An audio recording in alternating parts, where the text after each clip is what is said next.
Thank you so much, everyone, for joining us. Welcome to our class here at Nectara, Psychedelic Preparation, Entering Ceremony Skillfully. I'm so grateful to see you guys on the call. My name is Shiri Godasi, and I am Nectara's Director of Integration. And we love to offer these classes for our community as a method of best practices.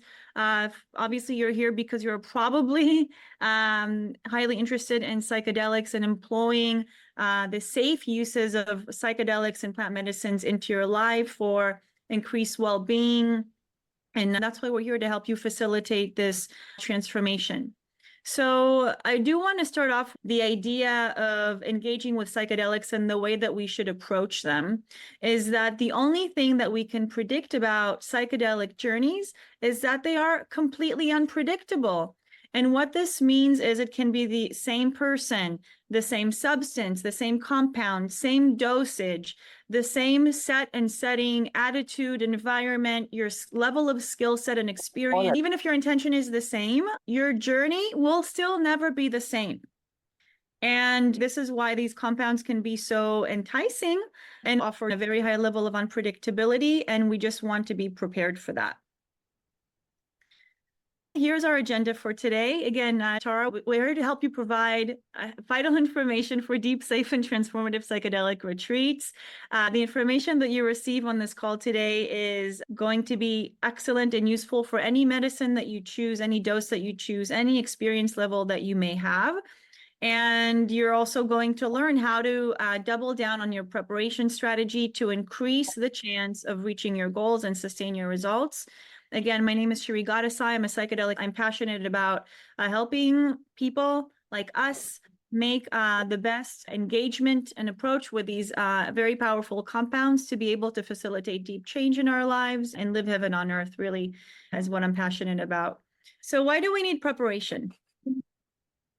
First of all, it's the first step of psychedelic integration, believe it or not. You know, a lot of people, they view integration like the thing that, or the practice that happens after the ceremony is complete.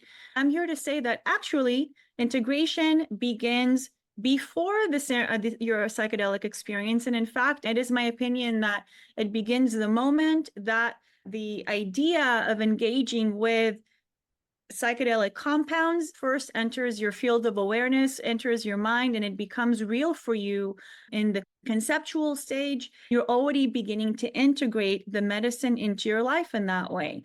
And from that moment, you essentially begin preparing for a ceremonial experience. So when you begin doing so mindfully, you are already beginning to be mindfully practicing psychedelic integration to leverage the opportunity, if this is your goal, of course, which doesn't necessarily mean that this will be your goal. If you do have a goal of employing these compounds for deep change, for psychological healing, spiritual healing, transforming your life in one way or another, then integration is the best system to support that intention. Preparation is essential in the first step of psychedelic integration as a discipline, as a harm reduction discipline.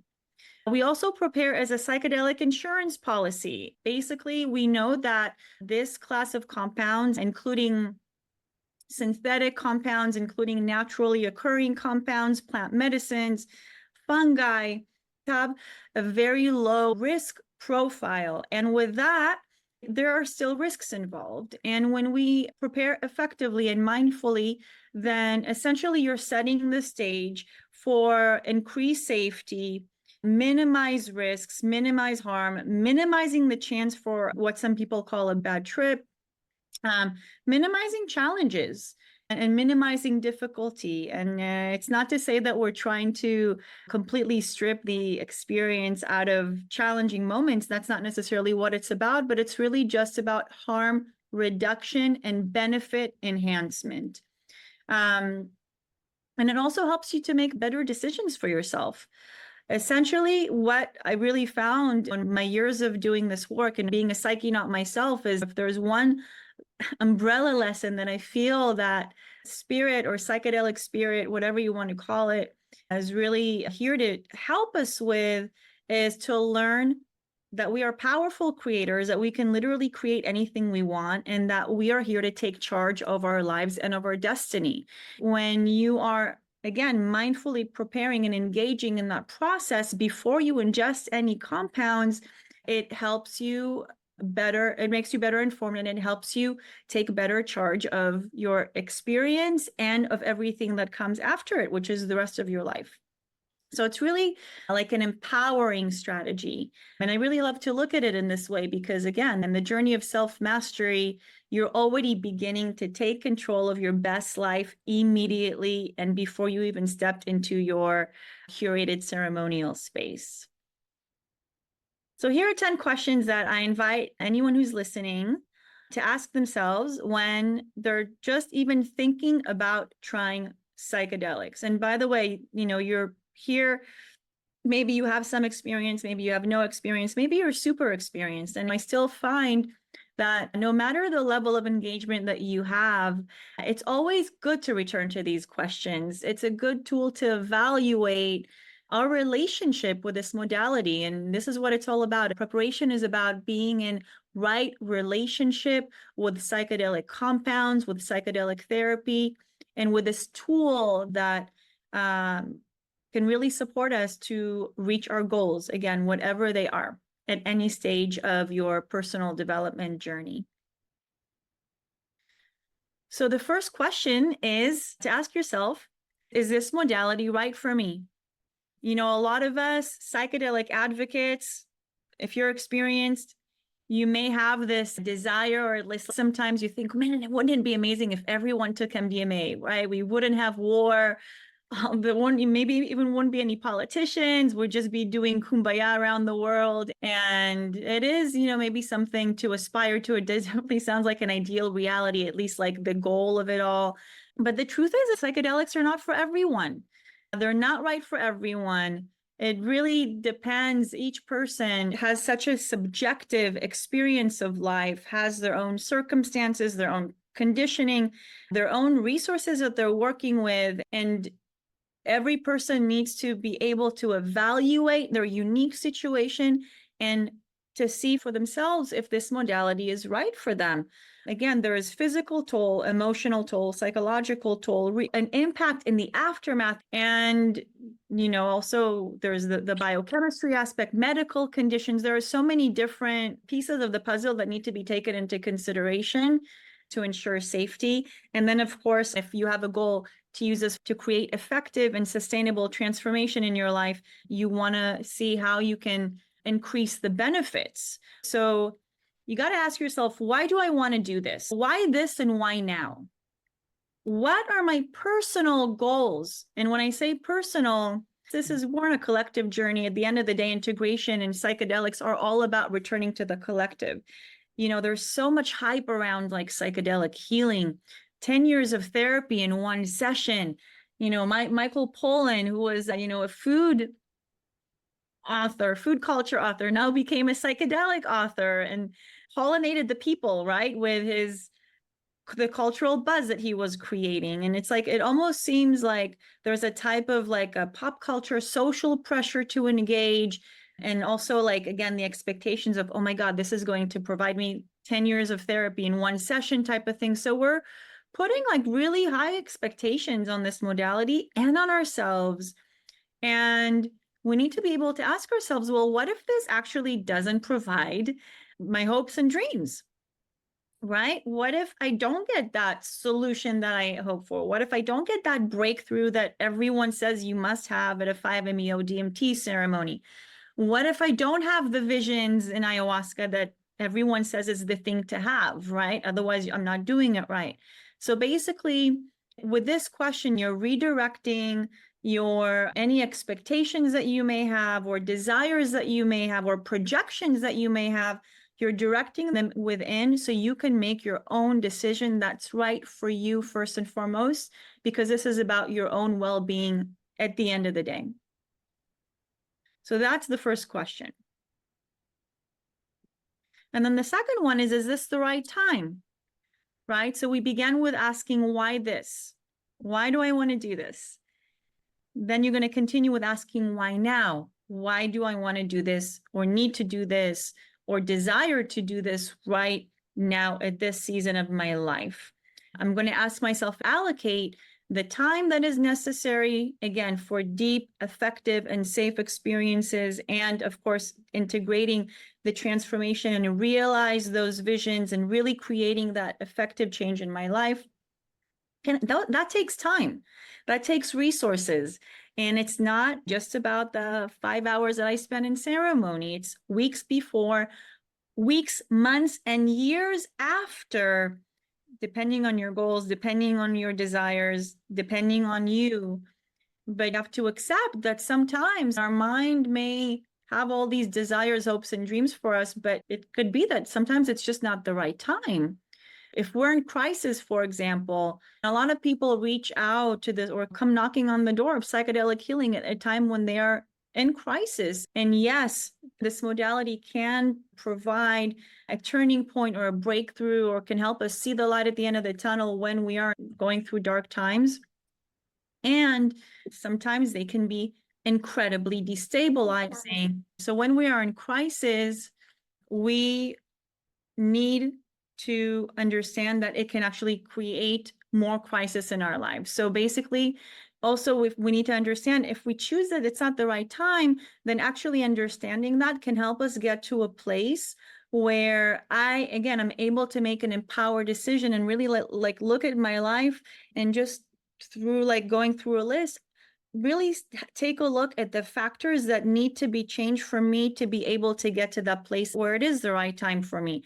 So even in just asking that question, you can already begin to create positive change in your life and taking action without the need for any compounds, right? So again, information just gives us more power for better decision making and helps us gain control and self-mastery over our journey.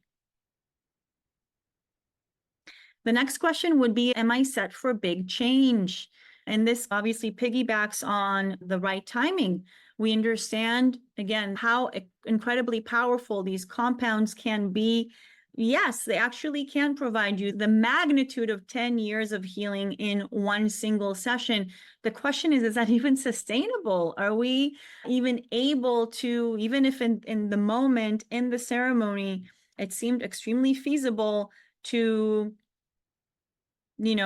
leave the job that pays all my bills and commit myself to living my dream, whatever field, but that doesn't pay me any money. It's not going to pay my bills at the end of the day. So even if a vision like that seems real at the time, we may get motivated to work on a type of vision like that, but maybe we're not financially resourced for that. We're not set up to contain these big visions that we may receive in ceremony. And what I'm really trying to say here is sometimes it can seem like big change is a good idea for us because, we want to break through, we want to heal, we're desperate to live on purpose and to just be happy. But in the aftermath, sometimes it doesn't seem as easy, or it's not necessarily easy to facilitate that change. And then basically what we're going to be left with is this huge idea of what life could be like for us, but we're not prepared to support that vision.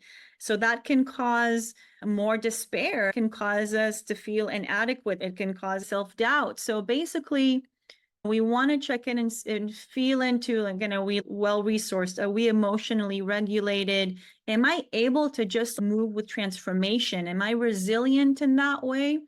There's no right or wrong answer, right? It's just doing a mindful check-in to help us better prepare for the chance that we are going to be desiring to make that transformation quickly, but can I move along with it, right? And if not, then what tools can I support myself with now to be able to get myself to that place? Okay, so that's question number 3. And then number 4 is everyone's favorite, which medicine should I choose?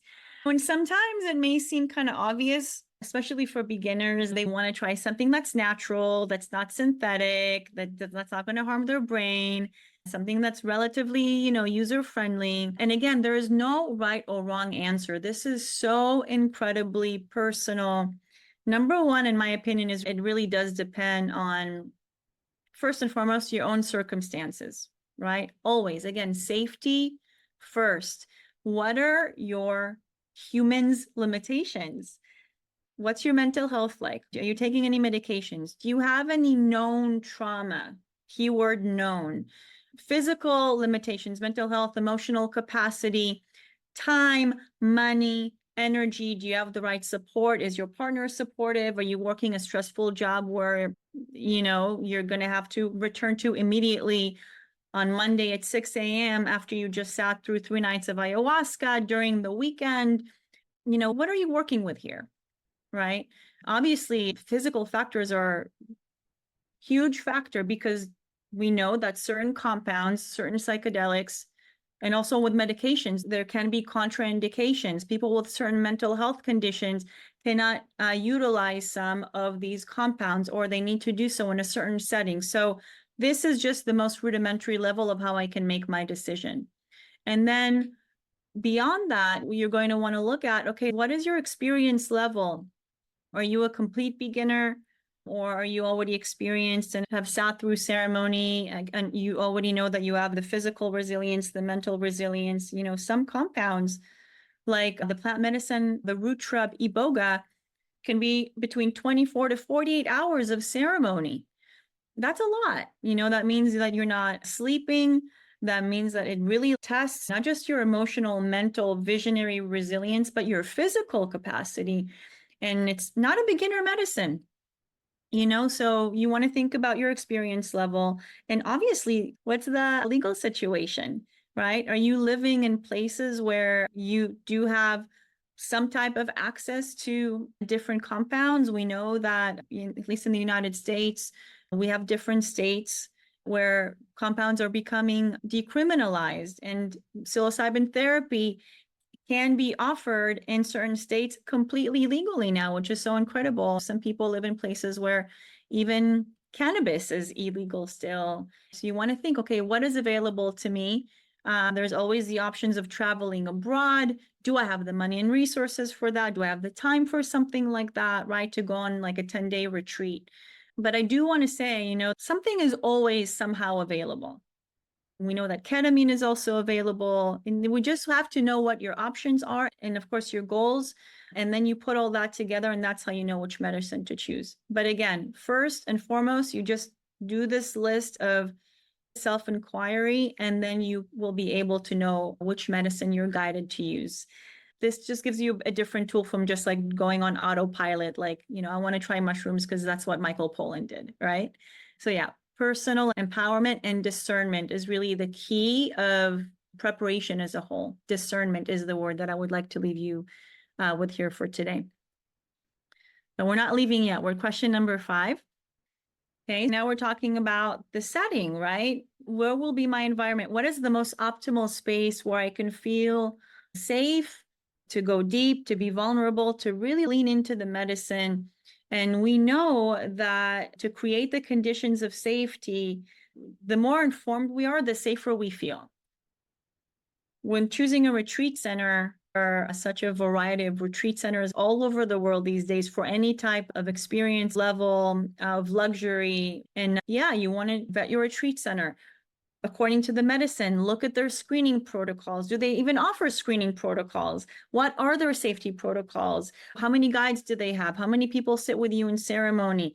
What are the accommodations like? Do they offer a call before and after? Do they even take into consideration the dieta that some plant medicines require? Do they just accept anyone into the retreat, or do they actually interview them and do a thorough intake to make sure that there are no contraindications? Does they take the medicine along with the people sitting or not? There are a lot of questions to ask here. How many years they've been in business, etc.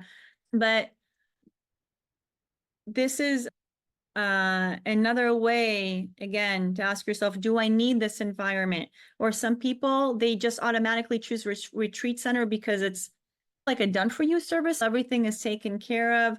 And when you're alone, for example, you get to become your own shaman. This is what I call self-shamanism, right? You get to become your own shaman. You get to practice being your own healer. And that means being empowered and knowledgeable enough to create and curate that environment for yourself, choosing your best location, making sure you have amenities around. What is the soundscape you want to immerse yourself in? Is there an outside environment? Are you going to be indoors? Can you also take care of yourself through 6 to 8 hours, 10 hours on LSD, for example, right? Are you able to navigate that on your own? And this would also depend on, again, emotional resilience, level of confidence, if there are if there are any mental health issues that you're working with, if there's particular trauma or specific intentions that you want to resolve in the ceremony, then these are questions to ask yourself before you decide if you want to or can do it alone or not.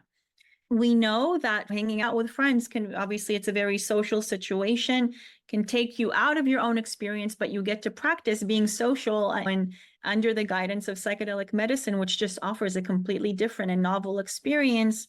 And it can also be overly stimulating for some people in certain situations with certain medicines. And of course, with a guide, you want to know how to vet your guide, what their level of experience is, safety protocols, etc. But the bottom line is we have so many different options. And the question of, okay, where and with whom really is another bit to tackle when you consider partaking with psychedelic substances. Question number 6 is, what can my body handle? So this is physical preparation. We know that psychedelics are somatic tools. They work through the body, they work through the nervous system, they work in the gut. Obviously, they work in the brain. Some compounds are extremely physical, visceral. For example, ayahuasca, we know that it can be a very physical experience on all fronts. Some compounds we need to literally be sitting up for hours on end. Sometimes it's not necessarily the compound itself, but it's the container, it's a tradition. For example, we know that with the Native American lineage, with peyote, you sit up straight all night around a fire with no back support. You don't lay down for 12 hours, right? So these are, again, things to consider. And when articulating your capacity, you really want to think of, okay, like I have maybe a desire, an ideal in mind, but realistically, what can I handle? Right. So this is where you just want to be really honest with yourself. You don't have to go for the most advanced medicines from the get-go. Start modestly, and you can always build yourself up. Being honest with yourself will just allow you, once again, and you're probably seeing the theme here, to get the information and then check to see, okay, well, if I have this desire, but this is where I'm at realistically, I'm not really prepared to go there yet. But what can I do to get myself in shape for this experience? Yeah, what can I do to be able to sit up for peyote for 12 hours? Maybe it's like the most basic thing of just getting enough sleep during the day. And then all that means is that you're going to just take a day off on the night leading to the ceremony, right? So you can be restful, and then you could actually feel energized enough and strong enough to be able to sit through that. So sometimes it's little tweaks like that, and then things really fall into place. Obviously, there is the dieta aspect, the type of diet. Sometimes we want to detox, clear our body, clear our physical vessel to gain more endurance. And so we are able to sit with the medicine, but really to allow it to work with our gut more effectively, deeply, so we can go deeper in our experience. So again, what can my body handle? And this is, of course, a very personal question that every person needs to answer for themselves. Number 7 is, am I ready to let go of control? Okay.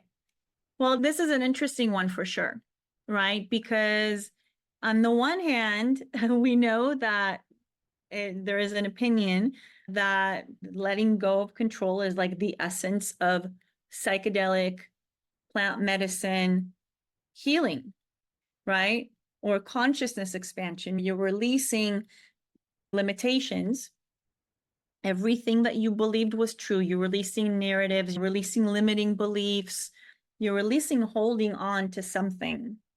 And this is for the sake of being able to expand, breaking through your own limitations, right? And, it's one thing to actually break through, and it's a whole other thing to also stay there, right? Because, at least like what I found has been true for me, it's almost like easier to stay in my limited world, whereas it's a lot more difficult to actually like completely be in the center of the oceanic boundlessness and just be zen in the center of it all, and to be able to contain the energy of the void, right? To stay in a place like that, to be able to contain that, and like you can literally feel your energetic capacity, your physical capacity, like you're literally expanding to contain all of that, allowing your nervous system, literally conditioning it, practicing sitting with all of it, so and you know how to just stay centered and in full equilibrium, just because we're not, it's so like foreign to us in a way, right? So are we ready to practice that, right? And typically when we think of, you know, like letting go of control, like most people, you know, when you ask them, you know, what do you think about, would you like to try psychedelics? They're like, no, I don't want to lose control. This is like the biggest fear of everyone, is to lose control. So there's fear. And not even just for beginners, you know, even on the more experienced level, fear is still there to some degree, but it doesn't necessarily go away. We know how to take fear along for the ride, like a trusted guide. We know how to leverage the fear for our own benefit. We know how to play with it. We know how to dance with it.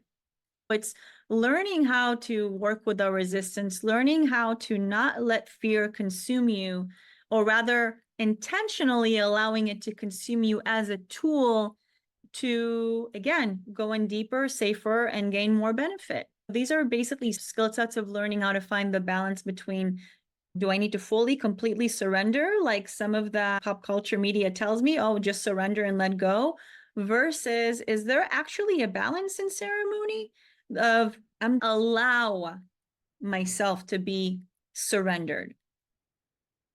So there's a nuance there. I'm going to allow myself to surrender. So still I'm the manager in the house, basically. And that's the observer of all things. And that is you.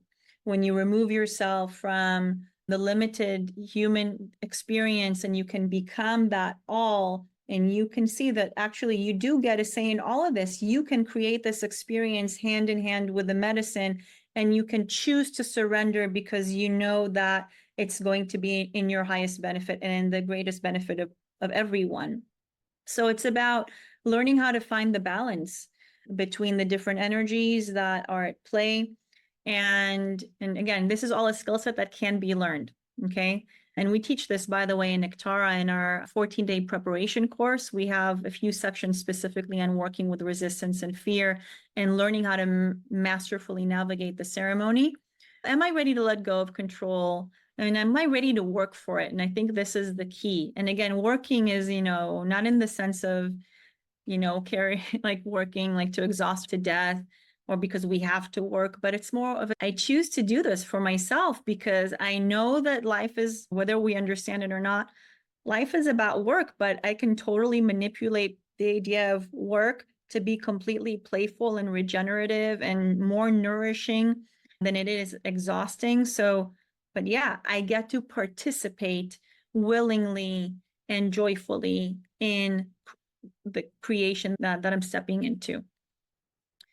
So that is the questions to ask yourself about letting go of control. And number 8 is, how can I stay psychologically safe while going deep? Again, this is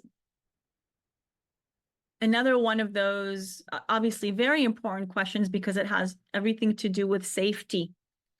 Most people would like to, if they could, to avoid quote unquote bad trips. Sometimes the trips can be absolutely challenging. Again, that's how we grow. They stretch us beyond our limits. There can be growing pains. But again, we can learn how to be transient in that change. But basically, there is an ability to just understand that, yes, it is going to be challenging, but I'm going to masterfully, and again, this goes back to the previous slide, of I get to create this experience. I'm going to learn my navigation skill set. I understand that there can be harsh truths and trauma. I understand those are going to come up, even if I didn't plan for it. And there are ways I'm going to keep myself safe. And that's going to actually help me go in deeper. So again, this is something to consider because safety is still a thing at the end of the day. And specifically with psychedelics, it's less of unless there are medical contraindications, we're mostly dealing with psychological risk.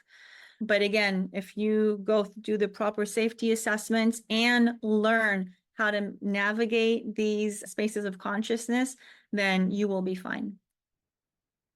So number 9, what is your post-ceremony game plan? Okay, here's something that not everyone necessarily thinks about as they just prepare to go or are thinking about going into ceremony, right? Because when you're preparing, you're just thinking about the ceremony itself. But who here is thinking about what happens post-ceremony, right? So here we're talking about what's my plan for recovery? Who is going to be my support system? Do I need to immediately interpret?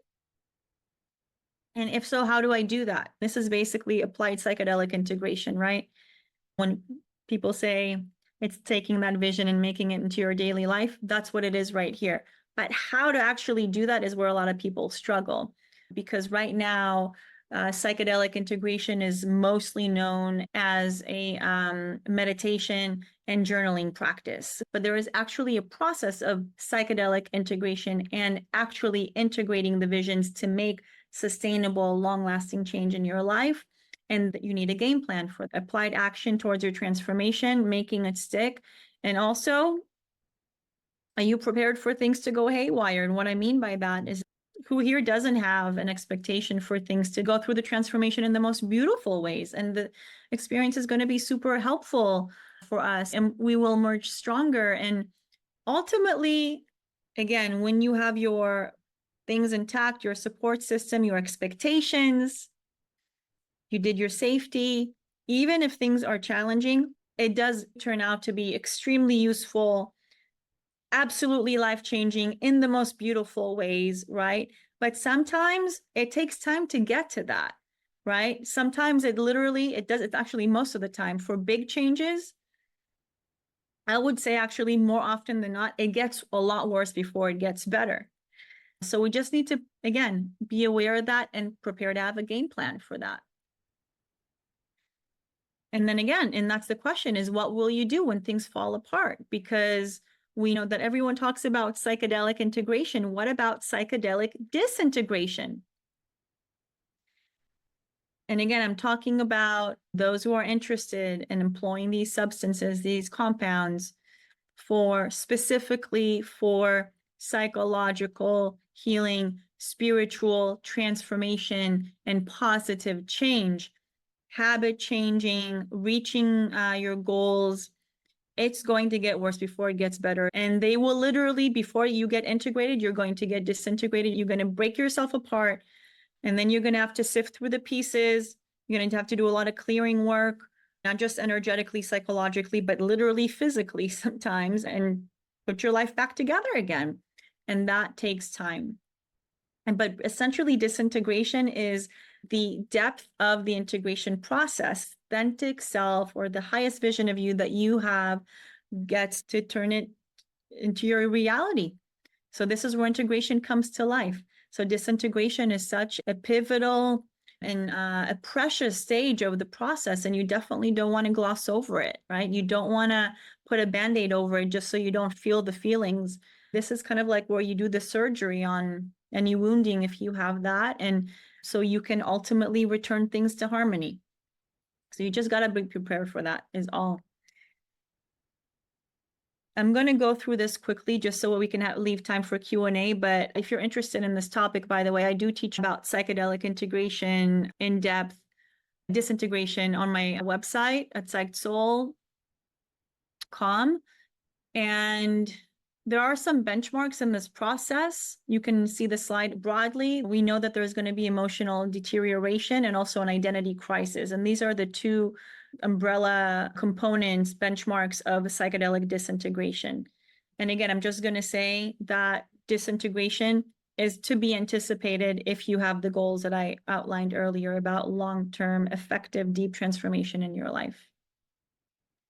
And also just a couple of ideas on how to deal with it is number one, again, don't just sit there and die.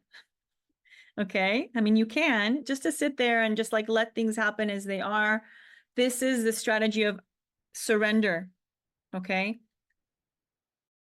Yes, but remember, you get to decide that you're surrendering, which is a different approach.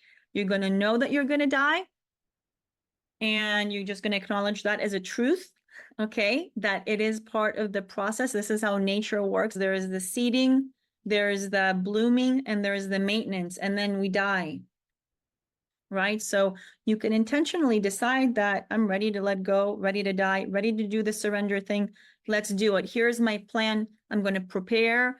I'm going to navigate my death like a pro and or with a pro. I'm going to arm myself with the right tools and strategies, and I'm going to ride this thing because I know that ultimately it's going to get me to this place where I desire to go. I'm doing this. Right. Well, it's actually when you plan for this in the preparation stage, this is where you have all of your awareness and power. Because of lack of education, we can find ourselves kind of being dragged through the dirt through a season like that. And we're like, but, I thought the psychedelics were going to make me feel better.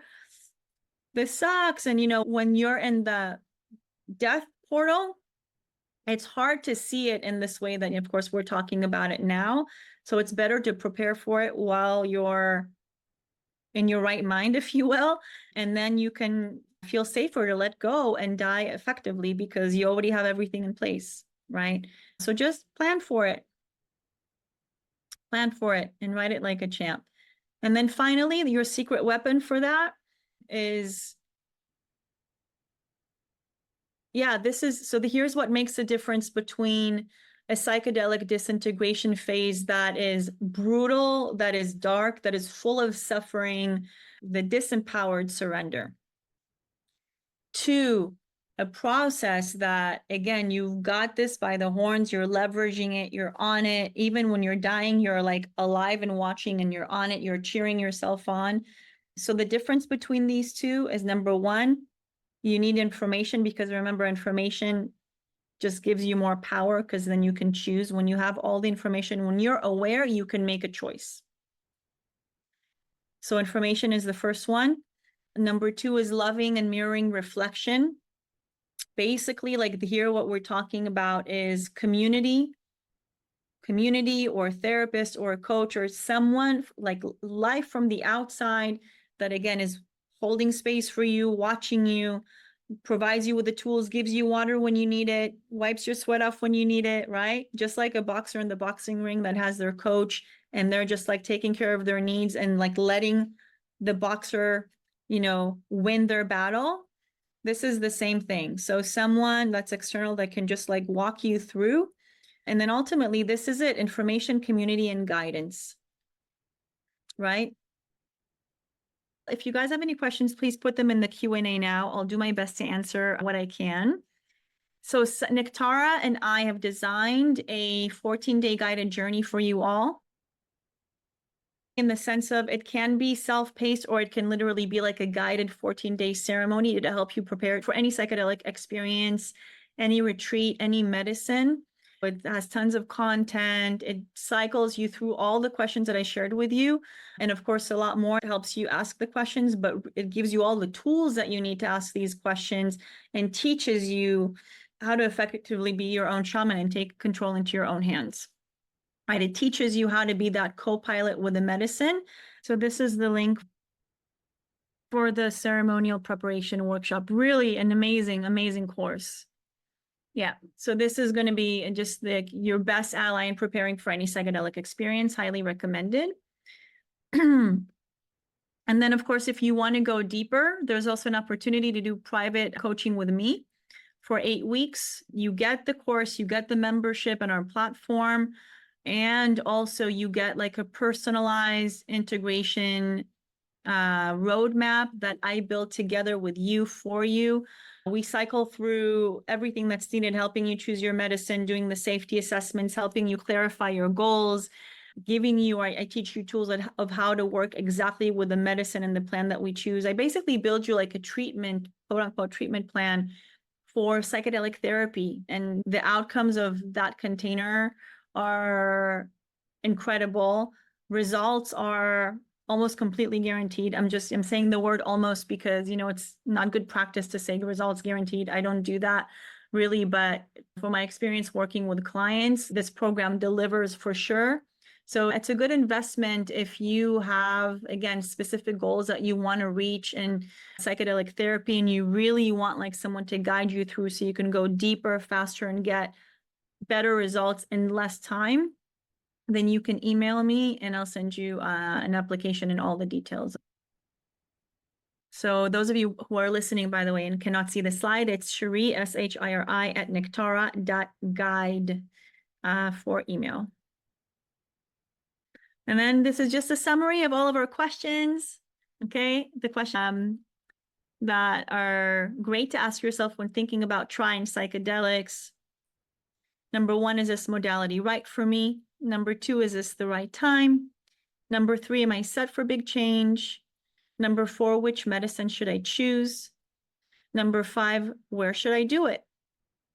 Number 6, what can my body handle? Number 7, am I ready to let go of control?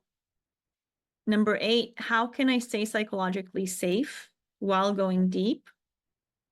Number 9, what is your post-ceremony game plan? And just to complete our class for today, remember that preparation is literally your cosmic insurance policy when embarking on the greatest trip of your life, which is the journey of becoming true to you. And I wish you safe travels, no matter how you choose to proceed, no matter the medicine. Myself and the rest of the team at Nectara, we are literally hard at work all over the globe. We are passionate about creating the optimal experience where you feel most supported, most guided, most empowered to really feel safe to do this work for yourself so you can live the best life that you can. So we're so grateful that you're a part of our community. Thank you for sticking till the end with us. You're welcome. Those of you that are messaging me, much love to you. You're so welcome. Thank you for being present. I wish everyone well, safe travels, my friends, and hope to see you all on the Nectara platform where we can get to connect deeper. Bye, everyone. Much love and safe travels. Bye-bye. Take care.